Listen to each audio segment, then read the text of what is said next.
Jeff Kilburg has a trade today. He's KKM financial founder and CEO and a CNBC contributor.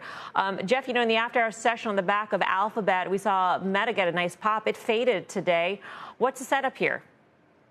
Well, it's interesting, Melissa, and I think you're absolutely right. There's two narratives right now for traders and money managers going into this after the bell earnings of Meta. And the fact of the matter is at Google, we did see those ads pop, but when we look at Microsoft, they really peeled back the onion and what the heart of all tech moving in 2023 is. It's artificial intelligence. And what actually Microsoft said is a little disturbing. That's why you're seeing Microsoft down 5% today due to the fact that it's going to cost. This AI euphoria, it's going to cost something. So that capital expenditure that they laid out is a very different narrative. But I think when you look at Meta, I want to be a buy here. I actually still own it. But if you have apprehension here, because this is the second best leader of the NASDAQ 100 year to date, like you said, up 145%, I think you can look at some type of option overlay, or if you just want to sell a call here. I looked at the 295, basically the at-the-money call. You can collect about $14, Melissa, and that's going out to August 18th on expiration. But to kind of put a bow on the box here from Meta, I think you really have to realize that this is not overbought. And at the end of the day, we're going to have to see if they can hit this because it's priced to perfection, like some people are saying.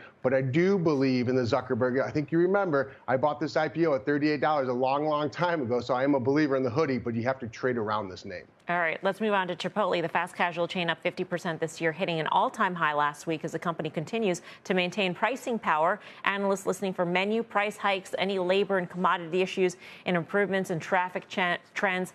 You're a seller, though, Jeff. Why?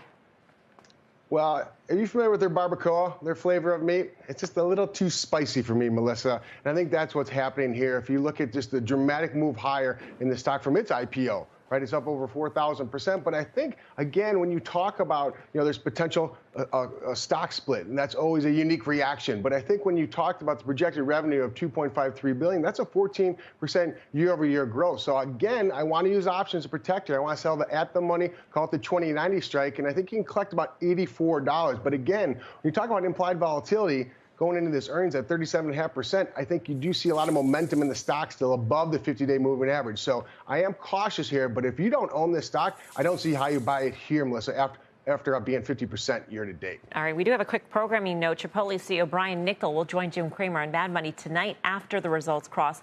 And let's end here on MasterCard. Shares are up 15% this year, hit an all-time high on Monday on the heels of Amex and Visa's strong consumer spending numbers. Investors hoping MasterCard will report the same. UBS also noting MasterCard should benefit from cross-border payments as travel remains strong, but Forex headwinds could also ramp higher. Jeff, you like MasterCard?